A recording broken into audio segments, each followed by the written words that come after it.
Hello and welcome to episode 1007 of the Player One podcast for Tuesday, March 17th, 2026. I am your host this week, Greg Seward. With me as always from the great state of Washington, where they just had snow this week, apparently. We did. It's Mr. Phil Theobald. We had a solid day of snow. I woke up Friday morning. There was snow on the ground. There was big fluffy flakes of fallen.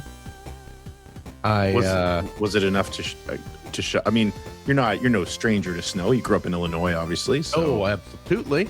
Yeah.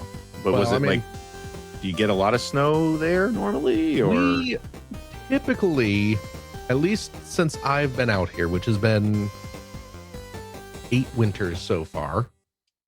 You're old. I mean, that's just how time works. We're all old, man. Mm-hmm. And if you're not, you're getting there. So we typically get usually about like a week where we have like some big snowfall and it kind of lingers around for a while. Okay. And then it goes away. And so sometimes the snowfall is big and shuts things down. But this year we had none. But the Friday snow, we ended up getting, and this is just me eyeballing the snow piled up on our porch railing, maybe like 2-3 inches of snow. I've been told 2 or 3 inches is satisfying. I mean, and surely no one would be lying to you about that. No. That would just be mean. Yes. As the problem was people aren't mean. The problem is that the temperature, because let me tell you this, having been away from Illinois for decades now, I miss snow. Really? Snow. Oh, absolutely. Oh my gosh. I love being holed up in my house. I love it being okay. Yeah, I agree with that. Cold, so I can wrap myself in sweaters and blankets and just pretend that nobody outside this house exists. It's wonderful. Yeah, okay. I'll agree with that. Yeah. Yeah. So the problem was that the actual temperature outside was like 35 degrees. I don't know if that's cold or not. That is, from our mismanaged temperature system, 3 degrees above the freezing point of water. Okay. All right. Yeah. Which means, of course, that snow's not sticking around. Right. But it was interesting because the rate at which the snow was melting on the ground was about equal to the rate that it was falling from the sky all day. So we had just this kind of steady, like it was snowing for probably 12 hours straight, but there was just a steady 3 inches of snow. It wasn't accumulating at all. And then eventually it stopped snowing and it just went away. So we had one day where it looked very pretty and I was happy. And now here we are. But does that shut down the city there? Like, no, not really. The reason I'm asking, because of course I grew up in an area where, and I mean, I'm actually in the home I grew up in, but yes, we get snow. Right. It's normal for us. Actually, I will say in the last 20 years, we get a lot less snow. It's a lot fewer snows. Okay, there you go. But I kind of always took, because of growing up in an area that has 4 very distinct seasons. Right. I always took for granted that, the city is prepared for snow. Like if you live somewhere and it snows, you're prepared for that sort of thing. Yes. And I will say, when I moved to Illinois, I was not prepared for how cold it gets in Illinois, because it does not get as cold here as it does there at all. It's cooler by the lake. Yeah. It's a bitter cold. Like I wasn't ready for that at all. Yeah. But I remember moving after living in Illinois and then San Francisco and then moving back home for a while. My first dev job was at Vicious Cycle, which was in Raleigh, North Carolina. Okay. In the first week, the Monday I was supposed to start, actually, it snowed. And it wasn't much snow. Yeah. It was a dusting. Right. Like, that snow that, like, if you look out on a green lawn, because it was, the lawn was still green at that time, you could still see that it was green, but it just had a dusting of snow over it. You know what I mean? Yeah. Whole city shut down. Just completely shut down. I had a call from my boss. Again, it was supposed to be my first day. Got a call from my boss probably like 8:30 in the morning. It's like, so obviously we're closed today. No work today. Oh. And I'm like, really? But again, it hadn't really crossed my mind. People here don't put snow tires on their cars. Right. They don't have salt or sand to put down probably for the city. They don't have plows, I just took all that stuff for granted. So I don't know what made me think of all that, but it's just because this year we've had a lot of snow around here. Okay. And it's been irritating because it gets really cold and then it gets really warm. And by warm, I mean like 14 degrees Celsius. People can figure that out on their own. And then like that's what's going to happen this week. And then the temperature is going to drop at the end of the week. It's going to drop below freezing again. So it's I don't know. It's ridiculous. Listen. Yeah. Listeners, I mean, hey listeners. Oh, I'll stop listening then. You may have noticed that you're not hearing the dulcet tones of one Christopher Theodore Johnston. And that's because he's not with us this week. Well, he's fine, but he is actually he's lurking. He's here. He can hear you, and by you I mean us. He can see us. He can hear us. He's controlling our fates. He's running the board. Right. But he's not on the show this week. Right. And only because he's visiting family and he doesn't have access to a good connection. So all you get is us this week. Sorry about that. But not sorry. Right. Yeah. Exactly. He's in the chat, by the way. So if you want to talk to him, he's monitoring the chats. So please making sure we don't spill all his secrets. Right. Do you know what? Uses animals? Now, well, that's what I'm saying. Now that he's, since it's just us. That's a joke, by the way. And you've only got joke. You've only got 3 episodes left, including this one. That is true. I mean, let's talk about CJ. Oh, Phil's gone.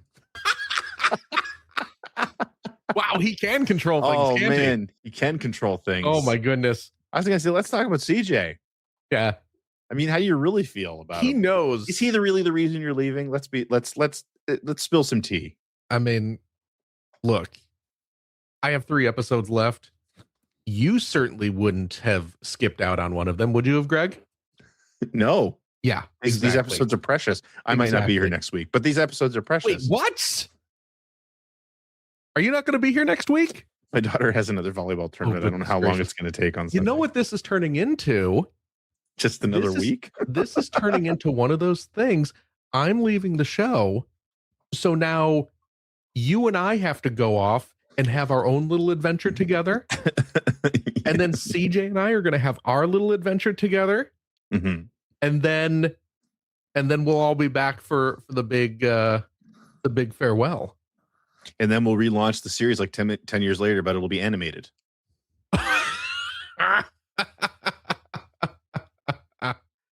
Because we've already got faces for radio, but 10 years time. Whoo, boy. That's not going to do anybody any good. Oh my goodness. They'll roll us out to the microphones and yeah. So, yeah. Anyway, hey, listen. Yeah. Let's since we're not, we'll wait till later in the show to talk about CJ. Let's talk about some news. Oh, is what video game news?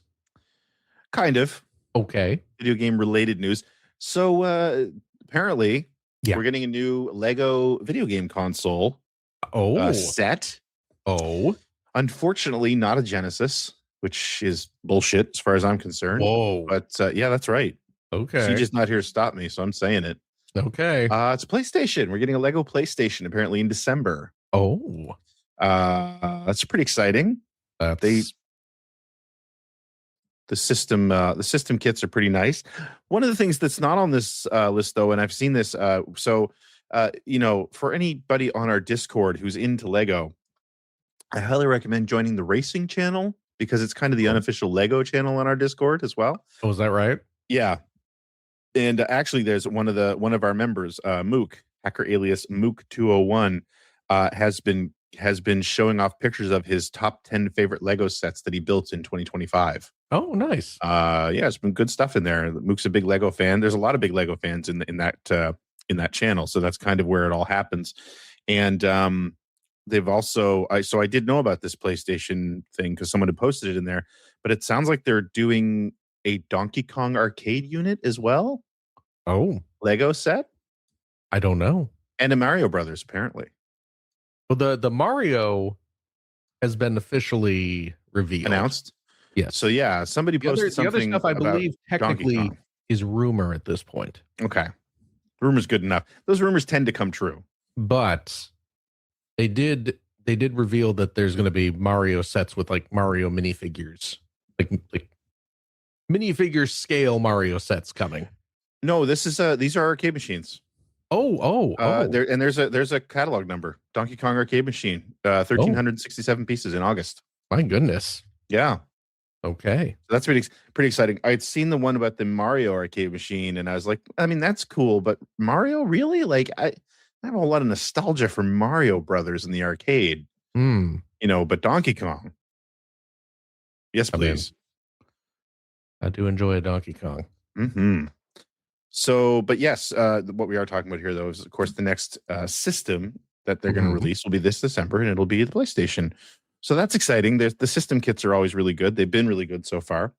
The 2600 was a really fun build. The NES was great. What I've loved about those two is that they've got little sort of Easter eggs in them. Not Easter eggs, but like the NES had a very little representation of level 1-1 from Super Mario Brothers hidden in it.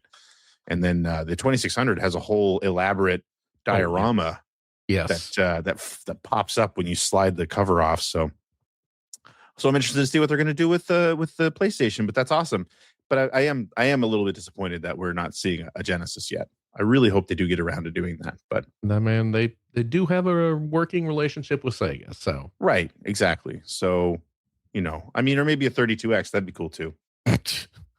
But that's the wonderful thing about Lego is you can use bricks to build even the most ridiculous things. Hey, just 32X wasn't ridiculous. Hey, look, big Lego spaceman. I saw that. I have the big. One of our listeners actually gifted me the big race car driver minifig. But I did see that spaceman recently, and I mean, a lot of nostalgia for those guys because those were my Lego kits of choice when I was a kid. Absolutely. So, yeah. I just put that together last night and I finished it up this morning. Nice. I'm very pleased. I just built a 1992 Williams F1 kit. Oh, very good. Red 5. I think it was 92. And I had just got the Michael Schumacher Ferrari from 2004 that I wanted to have to build next. I still have Soundwave to build that I received for Christmas. So you got to catch up. I do. But I need to, more than that, I need a place to put everything. I have a shelf that I have in my room now. I need to set it up so I can put some of these kits in there. Yes. So that way, if I ever do start dating again, people won't run out of the room screaming when they walk into my living room and see a bunch of Lego kits. That's just me. Yeah. So that's happening. That's exciting. Cool. And then the other thing that we got on the news here, and CJ just put this whole thing together for us. Nintendo has announced the new Yoshi game. Oh, yeah, that's right. Launching on May 21st. So as Nintendo is wont to do, announce something that I don't think anyone knew was coming. Right. And it's coming out in like 8 weeks. Jeez. Yoshi and the Mysterious Book. So did you take a look at this trailer? Do you see what this is all about? I did. Looks interesting. Yeah, Looks yeah. different. I'm assuming that it's going to be leaning hard into the mechanic of kind of experimenting with that little critter's powers. Yeah, I mean that's what the trailer makes it look like. It's like go discover these creatures, and then hey, what happens when you feed them different fruit? And the one that they're in this trailer, of course, the one that they're using as an example is this little creature that blows bubbles, and that you can ride in. Or you can put him on your back and he'll shoot bubbles for you while you're running. But yeah, you feed him different fruit and it changes the size of the bubble. Or it looked like there was like a chocolate version as well, and there were heart-shaped bubbles. And yes, So yeah, it definitely looks like one of those sort of create your own fun physics type setups. CJ's telling us from the ether that it had been on a prior Nintendo Direct. Oh, there you go. But with no date. Okay. Well, now it's got a date. May 21st, not March 21st. Yeah. That's in a few days. But yeah, May 21st. So all right. That's it. Apparently that's everything that happened in the world this week. That's the news? That is the news. Oh my gosh. Unless you have anything you wanted to I'm missing the Oscars for this amount of news. It's the Oscars tonight. Are you missing the Oscars for this? No, I'm not. I used to watch the Oscars. I did too. When I was younger and cared. I did see what film won the best animated feature. What was that? It was the K-pop Demon Hunters. Oh, duh. Of course it did. Yep. Yeah. That's not surprising. And beat out Disney movies and such. So good on them. Disney movies have been pretty hit or miss. I mean, in the last 10 years, 20 years, 30 years, 70 years. Yeah. It's definitely not the 90s anymore. When everything was a hit. When like Home on the Range. Honest. Yeah. What? Pocahontas? Why not? Yeah. Not a good movie. That's pretty much it. No, I very, very not memorable. Had a good song. Had one good song in it. Oh yeah, of course. But that's the way things were. Yeah. So let's get into what you've been playing. I'm technically supposed to go first, but I don't want to. So Phil, I'm going to start with you. I'm going to get you to go first. Well, much like last week, I've been playing some other game a lot that I don't feel much like talking about. Digimon again? That's probably the one. I've been playing it a lot. Really enjoying it a lot. I don't want to talk about this game that I don't want to talk about. But you know what I did? You know what I did play? I busted out. As I'm reaching behind me for it, I busted out the old cardboard Virtual Boy to check out the new Nintendo Switch Online releases for the Virtual Boy. We discussed them briefly last week. Mario Tennis and Mario Clash both released to celebrate last week's Mario Day. And you know what? They're fun games. I like both of these games. Have you played these? Either back in the day, back in '95. Okay, so you're familiar with them. Yeah. Okay. Yeah. Yes. Mario Tennis, of course, was the pack-in game for the Virtual Boy. So it was nice to be able to play that again, and it's still quite a bit of fun. I did notice that maybe it's just my skills atrophying a bit after all this time, but there's been a recent Mario Tennis game, Mario Tennis Fever, the Nintendo Switch 2, which I picked up and am enjoying. And I'm pretty okay at that game. And I was not doing as well in Virtual Boy Mario Tennis. Like I was struggling a little to win, and I don't know if just I'm used to playing the Switch 2 version, so my mind is kind of set into those the muscle memory for that game. So I'm not quite as attuned to like the physics or the depth involved in the Virtual Boy game. I was having a little difficulty with it. Maybe I just again am bad at games. Well, maybe, but I don't know. I haven't touched the Virtual Boy stuff in a little while. Yeah. And I did find that finding the sweet spot on some of those games was tough. I don't know why. It's just, and even when I've got all the settings, I feel like correct. Oh, you're talking about like the depth and stuff. Yeah, like that. Yeah. Exactly. Okay. See, I wasn't referring to the mechanics of like actually tuning it in. I just meant like my eyeballs just weren't adjusted to when to swing the ball or swing the Okay. racket. Okay. You know, if the don't swing the ball. is, You're definitely doing something wrong if you're swinging the ball. yeah, well, I have not played much real tennis. Clearly. It's been a while since high school gym class. Yeah, So I don't quite remember how the game is played. But I did I started to get used to it after a couple of sets. Yep. Sets. Yep. Sets. You got that right. You got to win. You got to win sets to win games. The match. No, to win games and then the match. Set match, right? You know what? You're right. You win games. I don't know. You win a couple games to win the set, and you win a couple sets to win the match. You think you're right? Are you looking that up now? Damn right, I'm looking it up. I believe I'm right. Most matches are best of 3 sets, meaning a player must win 2 sets. There you go. And then there are games within those sets. Yes, you're right. It's game, set, match. Game, set, match. Okay. There you go. We've learned something. Well, I didn't learn Grand something. Slam. I knew something. Grand Slam. You learned something that I taught you. I'm a trained teacher, you know.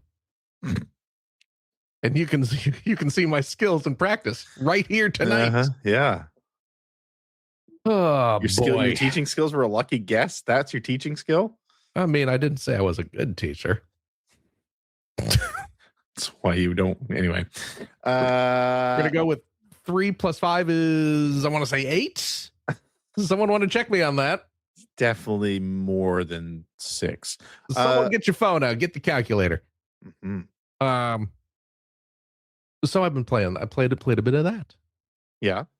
And then I played the Mario Clash, the big Mario game for the system, which is again less of a like Super Mario Brothers style platformer and more of a modern day update to the classic Mario Brothers arcade game, where it is like a single screen action game where you're just running through pipes in a sewer, destroying turtles and crabs and things. Like a plumber. Like a plumber. Yeah. Yeah. Taking Mario back to his plumbing roots is Mario Clash, which again is a pretty fun little game. I played through a few levels of it and was like, yeah, this is a fun game. I'll tell you, and I've got to play them. Yeah. I am excited to play them because those are two of the best. I think they are probably the two highest regarded outside of the Wario game. Yeah. On the Virtual Boy, right? Yes. So we've got like the 3 games that people, I'm guessing, for the most part, want to play. Right. On this service, which is great. Probably Jack Brothers too. Sure. Yes, I want to play that. Oh yeah, Jack Brothers is fun. I'm excited about that. I'm excited to try that. But I'll tell you what, and I realize I'm not 19 anymore. Yeah. By a lot. But boy, oh boy, that Virtual Boy replica, there is not a comfortable way to play that thing. Yeah. I have adjusted my chair height. I've adjusted my desk height. I've put it closer. I put it further away. I cannot find a happy place to play that thing. It's just, I'm always, and I was back then, just so struck by how uncomfortable that system was. Yeah. Even back then.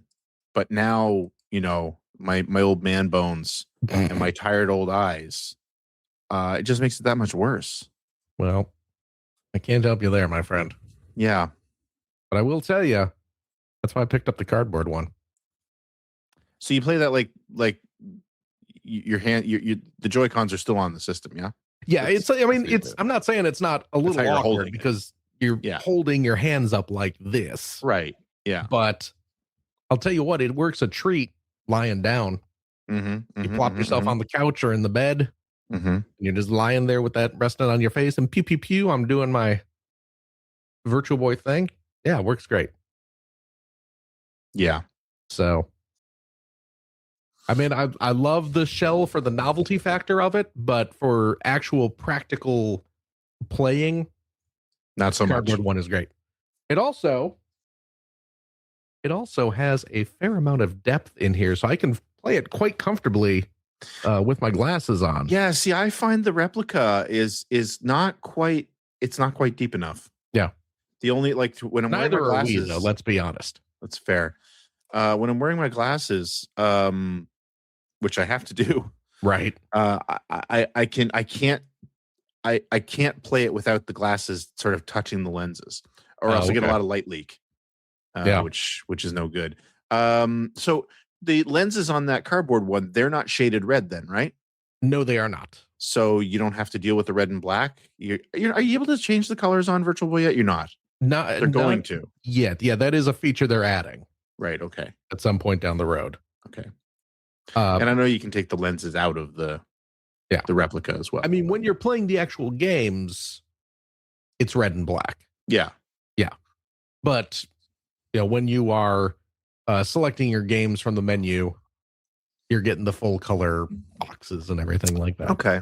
Yeah. Okay. So you might want to,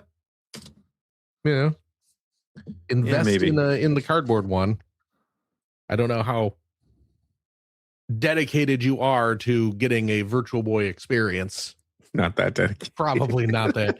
I know you, but the cardboard one, again, I think is a little more comfortable for playing, despite not looking as cool. All right. In as much as the Virtual Boy ever looked cool. But I think the Virtual Boy looks awesome sitting on a shelf. I am still endlessly charmed by the Virtual Boy. You know what? Yeah, absolutely. Something that struck me as I was playing Mario Clash is how charming it is looking back at it from today's world and today's technology. And the intro of Mario Clash starts off with your a little animated intro sequence where you're seeing a tower, and the tower is rising up above the clouds, and you're seeing the ground is like just the top of a cloud cover, and it is comprised of about 10 different levels of depth, and they're all moving parallax at separate speeds. Nice. And because of the 3D, you're seeing all these very clear separated levels of depth, and it's just so charmingly primitive today. It's like watching the arcade version of Super Thunderblade. Yes. Where they just all those buildings, there's a very good 3D effect for 1980 whatever. Yes. But it's just separate sheets. Yeah. Basically. Yeah. But it looks so charming, and it's so of its time, and it's just such a showcase of, we have a 3D system and we can have separate layers moving at different speeds, and we're really gonna show it off. We're gonna have a ton of layers, and they're all moving around, and it's gonna look really exciting. It's just so cute. Yeah. It's so primitive and cute. No, I'm a fan of that. And like I said, I love the way the system looks. Yeah. I don't like it from a functional standpoint, but I love the way it looks sitting on the shelf. I've always loved it. I've always lamented that I didn't get a cheap Virtual Boy. Oh yeah. When they were cheap, but not to play, just to have. Yeah, no, I get it. Kind of like a Vectrex. I would love to have a Vectrex. Oh yeah. Not because I want to sit and play Vectrex games all day, because whatever. But they're such cool looking little pieces of hardware. What style the Vectrex has? Yeah. Right? Yeah. Oh, absolutely. Yeah. It would look good on a shelf, especially, having a game room. It's just it looks good on a shelf. Yeah. For sure. Yep. So is that all you've been playing then? Yeah, I mean, other than the super secret game we can't talk about? The game that has been occupying most of my thoughts and dreams as of late. That's really all I've been I've been playing. I'm sorry. Don't be sorry. It's okay. I'm sorry I've been playing a game that I'm enjoying. You're allowed to play a game you enjoy. What about you, Greg? What have you been playing? Well, I'll tell you what. I'm still working my way through Picross SNK. And boy, Okay. the headshots thing just isn't changing. I'm on the third to final sheet of puzzles, like the third row and the third to final sheet of puzzles. And yeah, man, it's one headshot after another. Every now and then they throw you a curveball. Right. Like I did like the I think ostrich slug from the Metal Slug series or something like that, which I wasn't expecting, because as I was doing that puzzle, I was like, wow, the lines in this are actually different. There's not like one solid line on one side of the thing and then just building out a head, which is what almost all those puzzles are. So, but you know what? I complain about it, but here I am still playing it because I just love Picross. I mean, it's Picross. Right. And I just kill like 5 minutes doing one of those 15 by 15 and move on. Oh, Phil's got something to show us. He's leaning over. I got to show you this because I know you love some Picross. When I was over in Japan, you know that I bought that Japanese Picross game based on that franchise that I do not recall the name of. When I was on my way home, I'm at the airport and I'm browsing around in one of their stores, and I found on the newsstand, I picked up this book. Look at this book. I don't know what this says. I haven't bothered researching what this is, but it has inside it. Look at that. Oh, wow. It is manual pen Picross and puzzles. paper. Wow. Picross. And it is a whole book of Picross puzzles. And I mean, 1, 2, 3, 4, 5, 6, 35 by 30 puzzles. Wow. These are big. Those are big. These are big puzzles. Are you actually going to do them? I'm going to try.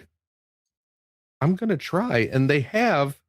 Boy, pen and paper means that, I mean, obviously use a pencil because, boy, you make a mistake. Yeah, don't trouble. Mess up. Don't mess up. And, you know, they have in the back, they have the solution, because this is volume. I just saw it on here. Oh, this is volume 89. That's not focusing, but it's volume 89 of whatever this is magazine this is. And they have in the back the answers for volume 87. So I guess that's how they reveal the answers, is you have to buy future issues. Sneaky. To see, look at this. See, I missed out on a Monkey D. Luffy puzzle. Monkey D. Luffy, yep. I missed out on a guy eating some grapes. So, like a duck? I mean, he kind of. So, yeah, I gotta sit down with a pencil and see if I can figure some of this out. Oh, look at this. There was a Majin Buu.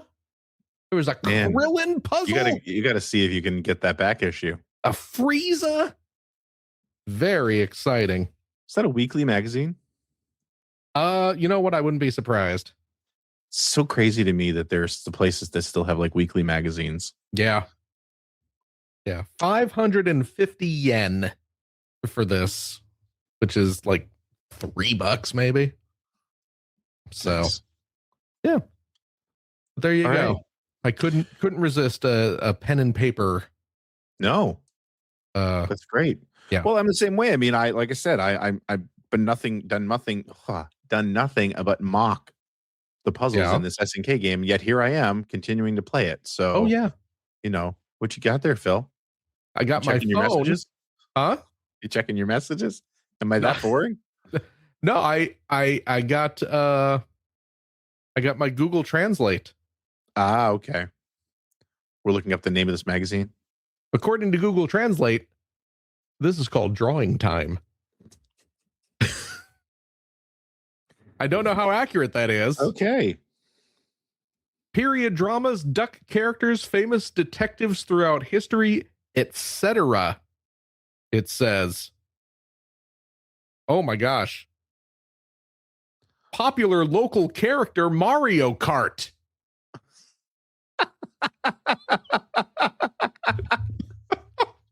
Okay. Well, now I really got to sit down and do this. Yeah. If yeah, they have, you might have a Mario Kart Lacrosse going there. if they have drawings of popular local character Mario Kart, it's time for them to release a Nintendo like themed Picross. Have they done that? They haven't done that since Mario Picross, have they? they're Big Logic. What day is it today? March Genius 13th? Bakabon. I'm just reading all the words. This is amazing radio. Yeah. Anyway. They did, I don't know if you recall. It's been a while though. It has been a while. They did back, was it on the DS or the 3DS? There was a Club Nintendo reward. Right. Of Zelda Twilight Princess Picross. Yes, I didn't My get this. Nintendo Picross, The Legend of Zelda Twilight Princess, released in, oh my gosh, March 31st, 2016. Almost Jesus. in 2 weeks, it will be 10 years since Jupiter released. I mean, where we've had like the Sega one, we've had Capcom, we've had SNK. I think it's time to do a Nintendo one. Yeah. Right? It's time. And that was indeed for 3DS. No. Yeah. So I just want endless headshots of different Mario characters. Yeah. Anyway, yeah. Actually, I'd like Mario Kart. Now that I've heard you say that, local personality Mario Kart, local character. But the main thing that I've been playing this week, is more Resident Evil Requiem. No, you know what? No, that isn't the main thing because I have also been playing. I've been streaming on Twitch again. More frequently, more regularly, because I hadn't been since before. So right around the new year, my my aunt who lives with us had a fall, right, and we thought she'd broken her hip, which was terrible. And it's just kind of like that was on January 3rd, and it feels like I woke up and it was March 15th. Oh, like that's the way the first 3 months of the year have been. And that has also meant just not a lot of time to do anything else, any side projects, but everything's kind of calming down, and kids' schedules are starting to become a little more realistic now. So I've been getting back to Twitch. So I have actually been playing Lunar Silver Star Story Complete on the PlayStation. I started streaming that on Monday nights. Okay. This is Twitch TV/Seward, by the way, if anyone would like to come watch. But yeah, I'm playing the Unworked Designs patch of Silver Star Story Complete on the PlayStation, which basically undoes all of the difficulty balancing, quote unquote balancing, that Working Designs did, which is great. I haven't really, I couldn't tell you what the difference is. It's been like 20 years since I played that game, but that's been a lot of fun because it is a really nice, really nice remake of the original Lunar. And I've been playing through Shining Force Gaiden Final Conflict on the Sega Game Gear. Getting near the end of that because I've been playing through all the Shining games, and that's the one I'm on right now. We'll be moving on to Shining Wisdom on the Saturn after that. And been playing Don Quixote on the Pioneer Laser Active on Thursday nights. Which is a full motion video first person role playing game. And is just as weird as that makes it sound. But yeah, so I've been playing those and we'll continue to play those. Like I said, Monday, Tuesday, Thursday. Please consider coming and watching 9:30 p.m. Eastern on Twitch TV/Seward. Would love to have you there. We have a cool little community in the chat, so you should come join them. But no, the main thing I've been playing this week, of course, is more Resident Evil Requiem. Yes. Actually made some really good progress. The game feels like it's moving really fast now.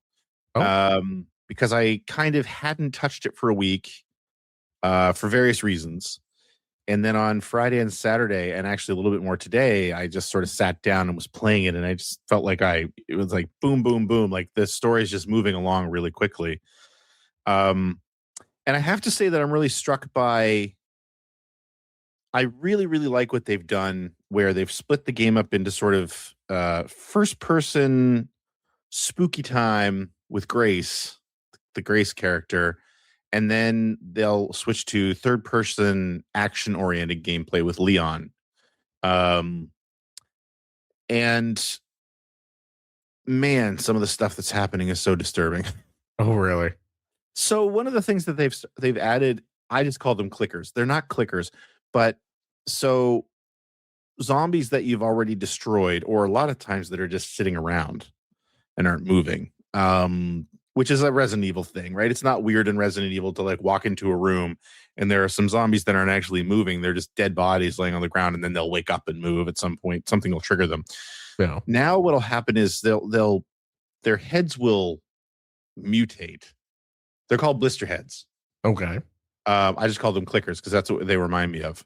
And so these things are, you can't just shoot them to take them down. I don't think. You have to explode their heads. It's good times. So they're pretty nasty, and they're happening a lot in the game now. And the other thing is in this game that they love to put these big like super characters that'll wander around different paths or sort of appear and drop into a room or something that'll stalk you, which freaks me the hell out.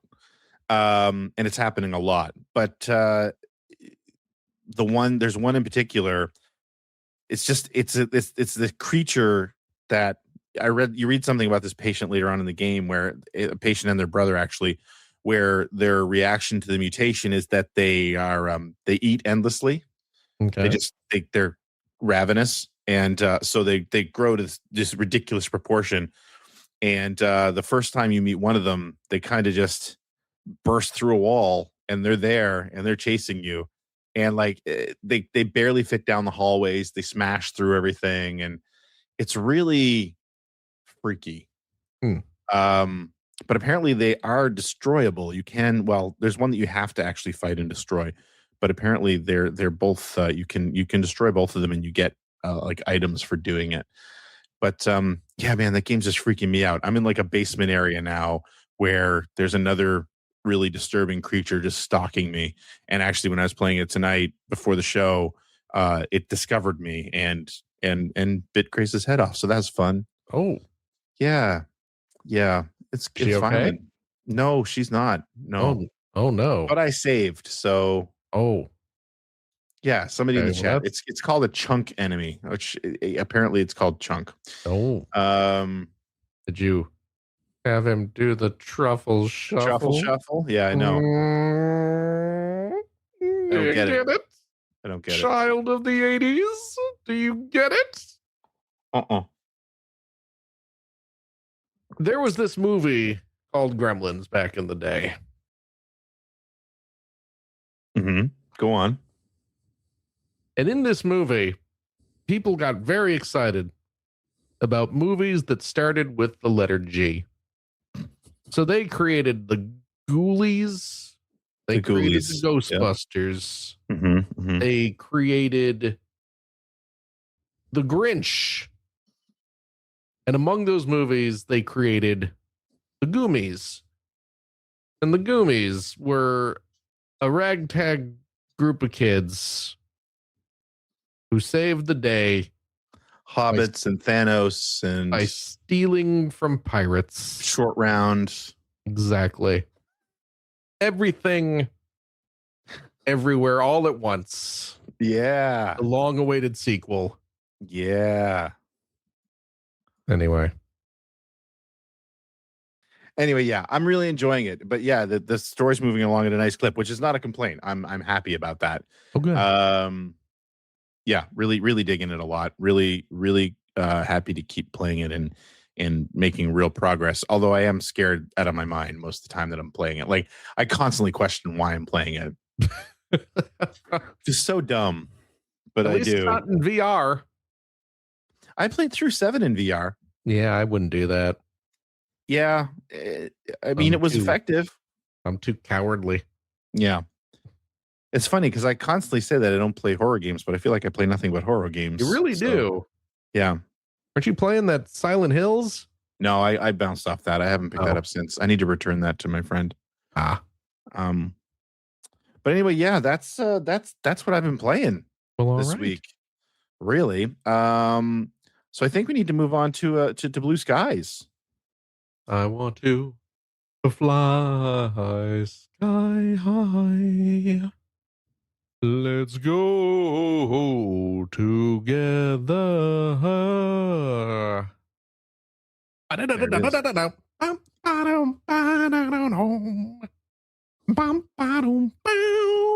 I wanna fly sky high.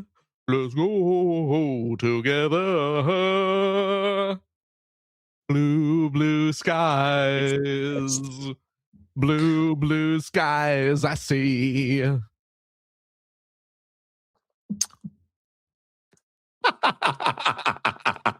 10, here we go again. 9, don't fall behind. 8. CJ, you know he's just going to keep going. Destination heaven. 6-5, stay alive. 4-3, now it's you and me. 2-1, we're going to have fun. Say, blast off. Excalibur. It's not that far. See, I know. What do you make? Give and take. I know. Yeah. This is the original Sonic CD soundtrack for anyone who's the good Sonic CD soundtrack. Yeah.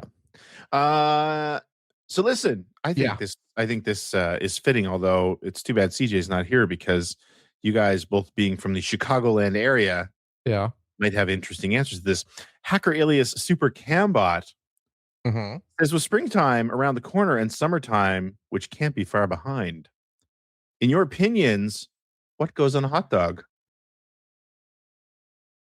Well, what goes on a hot dog is up to the person consuming the hot dog. There you go. What do you put on a hot dog? What I put on a hot dog is I do enjoy the Chicago dog. I enjoy the Chicago dog, which some people might say is a bit much. It's a bit much. It's a lot. You got your pickle, you got your mustard, you got your no ketchup, you got some tomato, you got some celery salt, you got that bright neon green relish.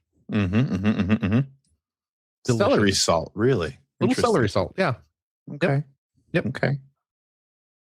But yes, that's what now what does Phil have on a is that what you have on a hot dog? That's what I mean, so given a choice, that's what I will put on a hot dog.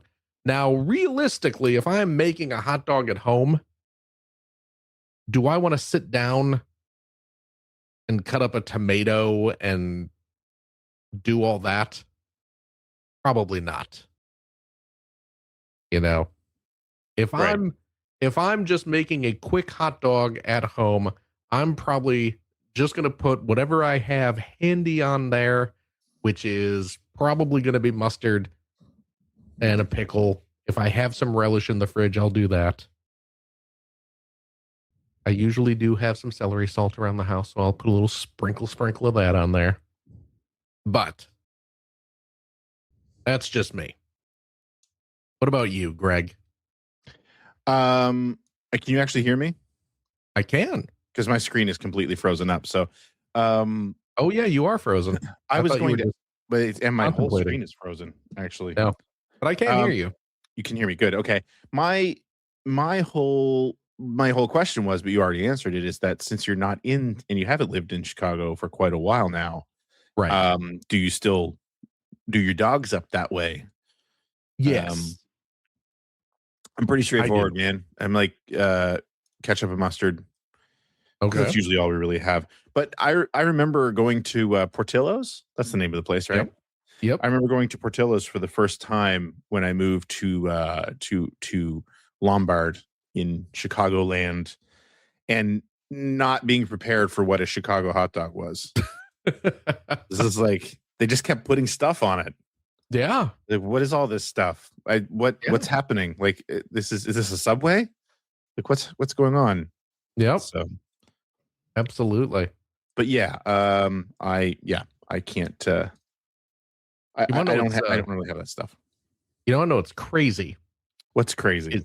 is they have out here Seattle style hot dogs, Yeah. which you get the hot dog, they toast the bun, Mm-hmm. which I'm not a fan of. They slather it in cream cheese What? and pile it high with like grilled onions. Oh, I like grilled onions on a hot dog. Yeah, I mean, onions on a hot dog, yes. But like a gigantic mound of them atop a big just glob of cream cheese. Sometimes they'll put like sauerkraut on there. Oh yeah, I'll do. Well, I like sauerkraut on a sausage, not a hot dog. It's ridiculous. It's insane. Interesting. Couple weeks ago, me and the family went out for dinner. Mm-hmm. It was Finn's birthday. So we went out. We took him out to he wanted to go to a steakhouse. So we took him to a steakhouse. That boy's expensive. I know, right? But we were just like, you know what? It's your birthday. We're gonna take you out to a steakhouse. So we went to the steakhouse. We had some delicious steak. He got to try some Wagyu steak for the first time, which is apparently the cheaper version of steak right now. Oh, really? Weirdly enough. This one wasn't cheaper. Okay. But it was quite good.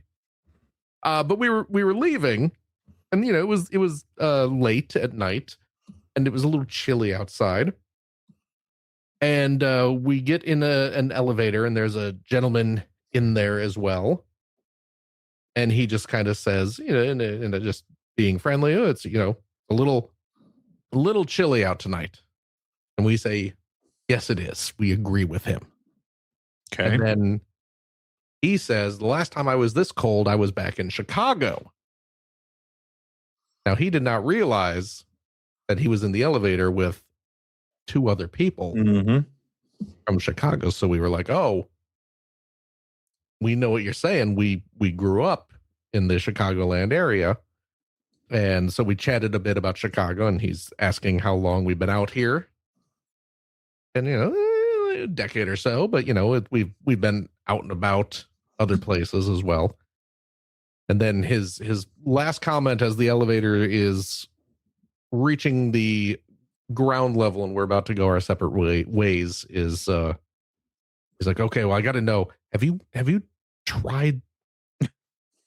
Because one of the things he brings up is just like, oh, you missed the food. And yeah, of course we missed the food. Chicago food is great. Yeah, Chicago's so well known for food. Oh yeah, and he's like, have you tried the hot dogs out here? And instinctively, like it was like a knee jerk reaction, like a doctor hitting my knee with the little rubber hammer. I just sort of instinctively just went, oh God, no. Which he thought was very amusing. Great. And he said, I appreciate that you were that against the concept of the monstrous Seattle hot dog, which just sounds, I mean, it looks horrifying. Not a fan. Really, put whatever you want on your hot dog. I don't care. The only Chicago food that I really truly miss at this point, though, is deep dish pizza. Yeah. The last time I had it was the last time the three of us were in Vegas, which was pre-COVID. That's been a while. It's been a while. I do enjoy a good deep dish pizza, although not really a Chicago style pizza. No. The real, like growing up, I never had deep dish pizza. Really? Growing up in the Chicagoland area. Yeah, you get like the tavern style, thin crust, cut into squares. That's weird. That's the actual Chicago style pizza. That's weird. I mean, it's good though. You know what I'm here to tell you? What's that? And this is the official stance of the Player One podcast. Okay. Because CJ's not here to tell me no, and Phil's leaving in 2 weeks. That's true. New York style pizza sucks. Oh my goodness. That's right. I said it. Oh my gosh. Yep. What, like the big floppy kinds you got to fold? Yep. Not a fan. I like the big floppy pizzas. You Not got to fold, a fan. folks. Nope. This. Yeah, but he's leaving, so this is the reason officially why I'm leaving the show now. Yeah. There you go. So. Yep. Yeah. Not a.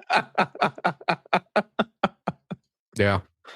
Yep. We're already having some CJ's reactions. already in the chat yelling at you. Yeah. So nope. I said it. I stand by it. Listen. Oh my gosh. Let's move on. Let's do one more here. Yeah. What other bad takes do you have? Yeah, we'll see. Hacker alias Konami Code asks, compared to the 8 and 16-bit era, what change in gaming is the most welcome, and what change do you lament the most? They go on, for myself, as an adult with responsibilities and obligations, I appreciate the accessibility that makes retro games easier to jump back into, such as save states. I'm less appreciative of the bloat of many modern games, even though I gladly put over 100 hours into Breath of the Wild and Tears of the Kingdom. Those are both very good answers. Mm-hmm. Boy, do I just love retro games being re-released with like rewind features. Save states, rewind features. Fantastic. Absolutely fantastic. I just want to enjoy my game. You know what? I've played through Ninja Gaiden back in the day. Yeah. I don't have nothing to prove. I have nothing to prove. That's right. I just want to play my old game and have fun. Yep. And if I can cheat to do it, yeah. Amen. That's fine. It's a stupid video game. Who cares? Let me rewind. I agree. Let me save my game. I love it. Oh my goodness. I wish every game had a rewind feature. So how about something you don't like about modern games compared to back then? What do I not like? I mean, again, the bloat is true. It's a big thing. Yeah. I mean, Link to the Past, man, my favorite Zelda game, is like a 15-hour game. Yeah. And it's perfect. And that's the thing, I think, when you're talking about, especially the era that Konami Code here is asking about. Yeah. Like I'll go back and play old action games. Right. For like the Genesis, because that's usually what I go back to. And I mean, like, you can be done in like 20 minutes to half an hour. Yeah. Like those games are short. Oh, yeah. Really short. Oh, yeah. And I'm okay with it. Yep. I mean, I get it. I get wanting more for your money, especially when games are over $100 a piece. But I feel like, not to just take the answers that were given to us here, but that's definitely my issue as well. Yeah. Now, if it's a really good game that I'm really into, if I'm, well, I mean, I think of like Ghost of Yote as an example. Like, if I'm really into it, I'm finding the time to play it. Don't get me wrong. And if the game is good enough to carry that extra length, then I'm all for it. But I think way too many games aren't good enough to do that. And they just do it to sort of tick a box, right? Anything else. So it has to be open world. It has to be 80 hours. It has to have a million collectibles. Like all that stuff just does nothing for me. So yeah, except when it does. You know what though? And here's the thing about the longer games versus the shorter games from back in the day. Like the original Sonic the Hedgehog, Sonic 2, Mario 3, games like that. They're not terribly long games. Yeah. But how many times did you play through those games start to finish? Multiple times. Oh yeah. Yeah. Tons of time. Like I couldn't begin to tell you how many times I've played through Mega Man 2. Oh my God. Yeah. Mario That's 3. muscle memory. I pick up Mega Man 2 when I have a half hour to kill and I'm bored. Yeah. Yeah. Yeah. And I did that with like all my games. Yeah. You know, Ninja Gaiden, going back to that. I played through Ninja Gaiden, I don't know how many times. And I guess like that's interesting because I'm the same way. Or I was the same way, I should say. Yeah. And I wonder if something like, again, I'm going back to Ghost of Yotei because that's the most recent game I can think of that I just absolutely adored. Yeah. I'll never play it. I'll never play through it again. Right. Right. But is that because it's too long or also because I don't feel like I can make the time to play? I think it's because it's too long more than anything else. Those kind of go hand in hand, right? Yeah. So, yeah. You know, you can sit down for an hour and a half and plow through Mega Man 2 from start to finish. Yeah. You know? Yeah. If I want to, you know what game I've wanted to replay? And every now and again, this game pops into my head, or I'll be scrolling by something and I'll see someone mention it online or something. The Guardians of the Galaxy game. Me too. Is such a good game. Was it my game of the year? I think it was my game of the year. Yeah, I think all of us put it as game of the year that year. It is an incredibly good game. And it kind of lends itself to replays just based on the storyline and the dialogue and everything. It's a amazingly good game. And I really want to sit down and play it again, but it's like 20 hours. Yeah. And you know, that's a chunk of time as a grown-up, you know, that I just don't have. And that's 20 hours. I think that's wouldn't be playing something new. I think that though is the what I was kind of getting at is like you say as a grown-up. Yeah. But I don't know if I was in like my 20s or my teens, if I would have replayed through a 20-hour game. Right. You know, I've replayed like Shadow Dancer dozens of times because Shadow Dancer takes about 20 minutes to play through. You know, like just stuff really like that. Short? Oh, Shadow Dancer is very short. It's been a while since I played Shadow Dancer. Yeah. But I mean, all those games are. Yeah. Right? Like, you know, Streets of Rage 2. You can tear through in a half an hour. Oh, yeah. You know, like, so I don't know, but I agree with you. And it bothers me more with games that I really, truly loved, like Guardians of the Galaxy. Great example. Ghost of Yotei. Great example. Because those games had so many moments that I just kind of want to relive. Yeah. But I'm not spending 20 hours to get to them again. You know? The other thing that I'll say, and I was thinking about this today because I was writing up a little blurb on the Forza Horizon. Yeah. And like, again, anyone who's listened to this show for years, there were a few years there when a new Forza Horizon came out. I dropped everything and I played through it. Now I kind of that kind of faded away for me with 4 and 5, but the first 3, adored those games, absolutely adored them. And one of the things that one of the changes in games that I both love and hate is, and Forza Horizon is a great example of this, the always online aspect of a lot of games, especially an open world game like that.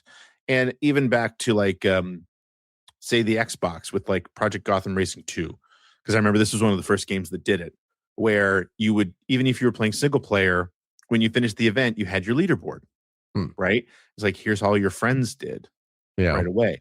Great. Integrate that stuff. Awesome. Love it. And, you know, so it's a great aspect of the games. However, it's also one of the worst changes because they turn off the effing servers after a while. And now the game, even if you have the game on disc, which that's a whole other thing. Right. You will never experience it the way it was meant to be experienced ever again. Yeah. Right.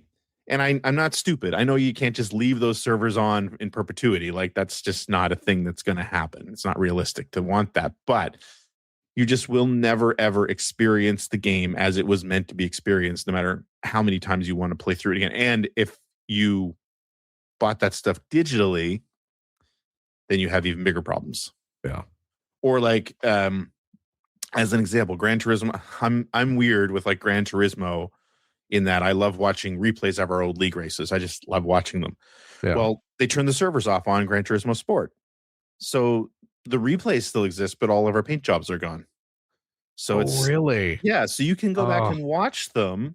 The game itself, you can't play online anymore because they've turned off the servers. Right. And it was an online centric game. But yeah, like you go back and watch the replays and all the paint schemes, all the color schemes are all gone. Oh. So, just stuff like that. It's just like, I hate that. But I also love the fact that the game was online and that I could play with my friends and that we could make paint schemes and stuff like that. So anyway, yeah. That's unfortunate. But you know what? What's that? That was a good question, but I think that's a show. Oh my gosh. I think we're done. Well, it makes me wish I knew what CJ says here. And I wasn't busy scrolling the internet instead. Quick, CJ, type your script into the chat. Type it.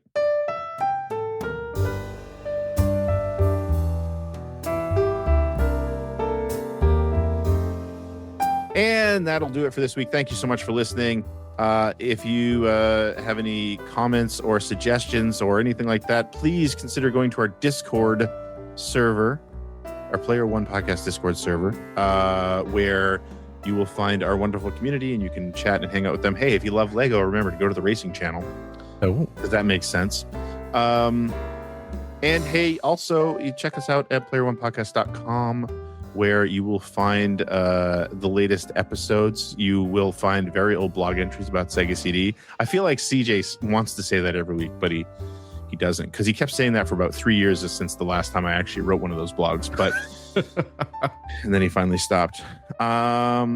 Yes, you can also subscribe to the show through there, I believe. I think that's everything he says, right? And then he hands off to you. You talk to us and our other listeners. Thank you. On the Talk Discord. to us and our other listeners. There you go. That's the only part I listen to because that's the lead in. That's your my cue. Yeah. So he says a bunch of words and then he eventually says us and our other listeners. To us with our other listeners. And then it throws to me. Okay. And you should start taking notes of this. I know. I think you're going to have to start. I know. Unless you want me to... What's that? I will say that what you say here is modified from what I used to, because I used to do this part of the outro years and years and years ago. There's the skeleton of what I used to say is here. Yeah. But you've definitely made it your own over the years. Well, I like to think that I have. Yes. So, maybe you can reclaim. Well, I'm going to have to. Yeah. Because CJ kicked you out. Let me playeronepodcast.com or by loading up your favorite podcast listening app. We're also on Spotify. You can like us on Facebook. You can watch video archives of our show on the youtubes.com/P1 podcast, or you can watch us live most weeks on the YouTubes, the Facebooks, the Twitch.televisions. Just follow our Blue Sky account to find out when we are doing our next live show. Typically, it is Sunday evenings at 5:30 specific time. So join us, won't you? And I'll tell you what, if you like what you've heard, and how could you, head over to patreon.com/P1 podcast. Throw a few shekels our way. Maybe we can pay to get CJ's folks some good internet at his dad's place, because he had popped on a little before the show started, and it was looking rough. And it's just like, y'all are in the Chicago suburbs. What's going on out there? Why do you got bad internet out in the Chicago suburbs? My goodness. But what we'll probably do is just spend all that money keeping the show streaming and all that good stuff. I will say, though, if you are a Patreon supporter of the $5 tier, cheap, you gain special weekly access to a bonus episode that we record right after this. We play games, we crack wise, having fun doing all the stuff we can't do on our regular show. CJ, he's not here. I was testing you, Greg, and you passed. Congratulations. Greg, Yes, do we have a game for this week? we do. We have the I- second half of the game from last week. Yeah, I know. Yeah. I knew that. But now our listeners know that. They do. This was kind of our cute way of letting everyone know. We have a Jeopardy quiz, a Phil-centric Jeopardy quiz that relies partially on some of my famous characters. You know them, you love them. You all know the delightful Hollywood filmmaker Sam Raimi. Certainly. Who else we got? The devil was definitely in there. Oh yeah, that's right. And Bill Clinton. And of course, my famous Bill Clinton impression. I still don't understand that. I don't think I ever did a Bill Clinton impression. You did last week. Not really. It was mostly Elmer Fudd, but Yeah, it was. I don't understand. Don't understand the Bill Clinton thing. I don't know. We're trying to make it work, folks. I don't know. Yeah. But we're gonna finish up the rest of that quiz. We're doing pretty well, if I remember correctly. we were doing quite well. Yes. Yeah. Yes. So we'll see how the second half goes. We're obviously down a person. And I know CJ keeps up on all the Phil lore. Mm-hmm. So we might be in trouble without him this week, but we'll see. We'll make do, as us country girls do. And I'll tell you what, if you got a couple bucks left over, why don't you go to patreon.com/Greg Seward to help support Greg's outstanding, and it is outstanding web series about North America's favorite runner-up, the Sega Genesis.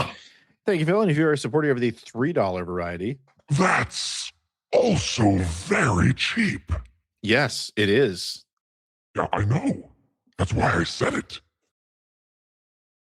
I'm always very truthful. Mm-hmm. Yeah. Hi, Greg. How have you been? Oh, you know what? I'm wrestling with the fact that you might not show up on the show very often. Phil's leaving, that's fine, but I'm really worried about you not Nobody showing likes up. that guy anyway. Yeah. Yeah. But me? Yeah. Oh, I'm America's sweetheart. I don't know if I you enjoy were these aware of chats. Yeah.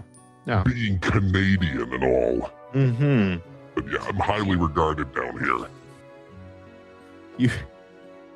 You get early access to He's not wrong. all my videos. He's not wrong. You get early access to all the videos that I publish, which I'll admit it's been a while, but there's some coming. So please consider supporting the show. There you go. Is that it then? I think that's it. Okay.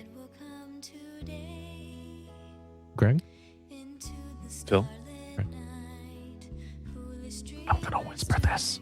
Okay. Because I don't want CJ to hear, because I know he's listening. Okay. Should we thank him? Is he No. going to get mad at us if we don't He's not thank him? here. He doesn't get a thank you if he's not here. He's not really doing anything. He's Nothing not even on important. the show. Yeah. I agree. Like he might take us off the air. I don't want him to do that. Oh my God, what is that? Oh. There are messages being put up on the screen. all the suck ups in the chat are thanking him. They would. CJ, Thanks, CJ. thank you. For nothing. Wow.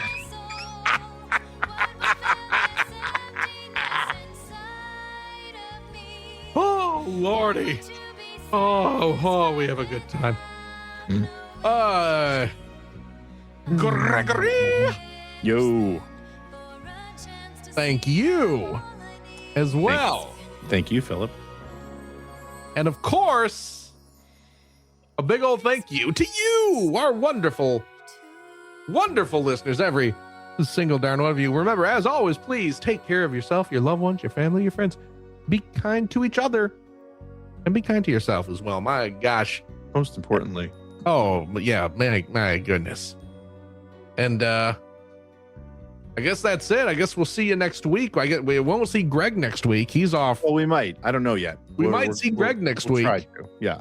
Okay. Yeah. It depends on how well the volleyball goes. Mm-hmm. Bump, set, spike. That's kind of like that. Kind of like the game, set, match from before. Kind of, yeah. Brought it full circle. Mm-hmm. Mm-hmm. See you next week, folks. Bye-bye. Poodle-oodles.